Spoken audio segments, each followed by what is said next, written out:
नमस्कार. आज मी इथे व्हेज जेवण बनवत आहे. त्यासाठी सर्वात अगोदर मी कढईमध्ये तेल घेऊन त्यात आले लसूण परतून घेतलेलं आहे.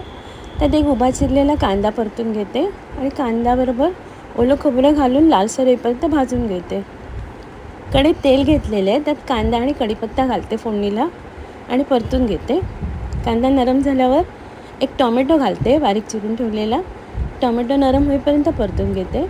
इथे ओले काजू घेतलेले साफ करून ते घालते तेलावरती. काश्मीरी लाल मिरची पावडर आणि हळद घालून थोडासा गोवन गरम मसाला घालते आणि मिक्स करून घेते आणि झाकण लावून एक वाफ काढून घेते. 2-3 मिनिटांनी झाकण काढलेलं आहे. पुन्हा एकदा मिक्स करून घेते, पाणी घालते आणि झाकण लावून काजू शिजायला ठेवते. झाकण काढलेलं आहे. इथे कांदा खोबऱ्याचं वाटप घालते, मिक्स करून घेते. 2 मिनटं मिक्स करून घेतलेले आहे. आता पाणी घालते आणि एकत्र करून घेते. 2 हिरव्या मिरच्या घालते, चवीप्रमाणे मीठ, कोथिंबीर घालते आणि मिक्स करून घेते आणि झाकण लावून शिजायला ठेवते. 7-8 मिनिटांनी झाकण काढलेलं आहे. काजू शिजलेले आहेत. वरून कोथिंबीर घालते. बियांचे तोंडक तयार आहे. इथे खोबऱ्याचं दूध काढून घेतलेलं आहे. त्यात गूळ मिक्स करून घेते. गूळ वितळलेलं आहे. इथे मस्क मेलन घेतलेलं आहे मी, ते कापून घेते.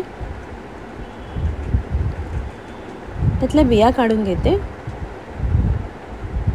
बिया काढून झालेल्या आहेत. आता बाहेरून साल काढून घेते.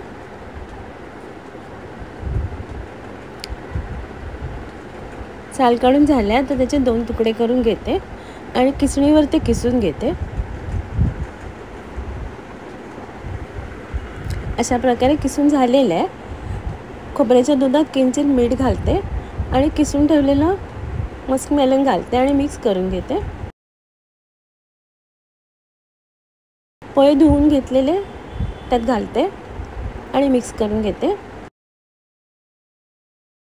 थोडंसं मस्क मेलनचे तुकडे करून ठेवलेले ते पण घालते. या रेसिपीची मला कमेंट आलेली म्हणून मी आज करून दाखवले. इथे कढईत लाल मटाची भाजी बारीक चिरलेली घालते.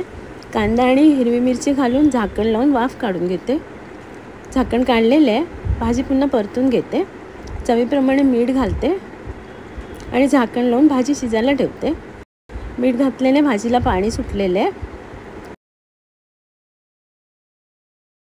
आता भाजी मिक्स करून घेते.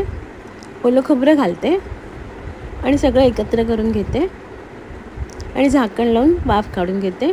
2-3 मिनिटांनी झाकण काढलेलं आहे. लाल मटाची भाजी तयार आहे.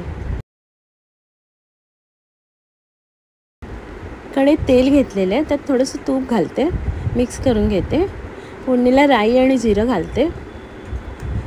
बारीक चिरलेली 2-3 लसणीच्या पाकळ्या घालते. थोडंसं हिंग, कांदा, हिरवी मिरची आणि कढीपत्ता घालते आणि कांदा परतून घेते. कांदा नरम झालेला आहे. त्यात बारीक चिरून ठेवलेला टोमॅटो घालते, मिक्स करून घेते. टोमॅटो नरम झालेले आहे.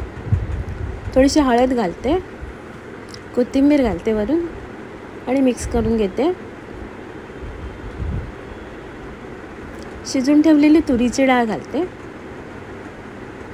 आणि एकत्र करून घेते. थोडंसं पाणी घालते, चवीप्रमाणे मीठ आणि मिक्स करून घेते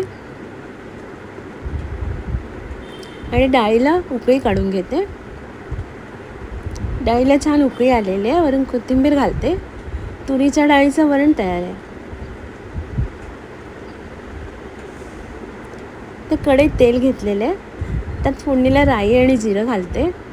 थोडंसं हिंग, कढीपत्ता, हिरवी मिरची, कोथिंबीर आणि आलं बारीक चेचून घेतलेलं घालते आणि परतून घेते.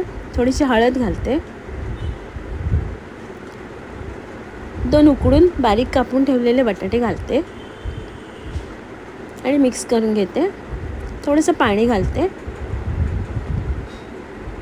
चवीप्रमाणे मीठ आणि एकत्र करून घेते आणि झाकण लावून एक वाफ काढून घेतलेली आहे. आता भाजी मिक्स करून घेते, वरून कोथिंबीर घालते. नैवेद्यासाठी बटाट्याची भाजी तयार आहे. इथे एक बटाटा घेतलेला आहे मोठा, तो उभा चिरते असा, म्हणजे कापं मोठी दिसतील.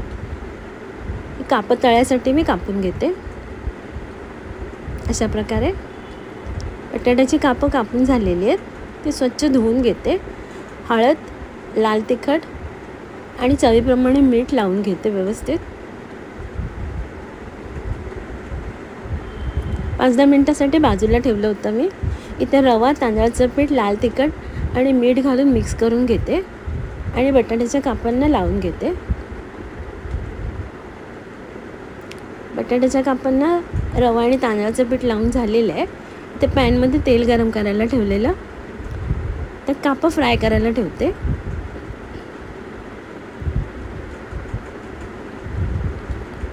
झाकण लावून शिजायला ठेवते. 2-3 मिनिटांनी झाकण काढलेलं आहे. आता दुसऱ्या बाजूने कापं फ्राय करायला ठेवते. पुन्हा एकदा झाकण लावून घेते. झाकण काढलेलं आहे, कापं शिजलेली आहेत. बटाट्याची कापं तयार आहेत. आता मी सर्व करते. आजचा व्हिडिओ पाहिल्याबद्दल खूप खूप धन्यवाद.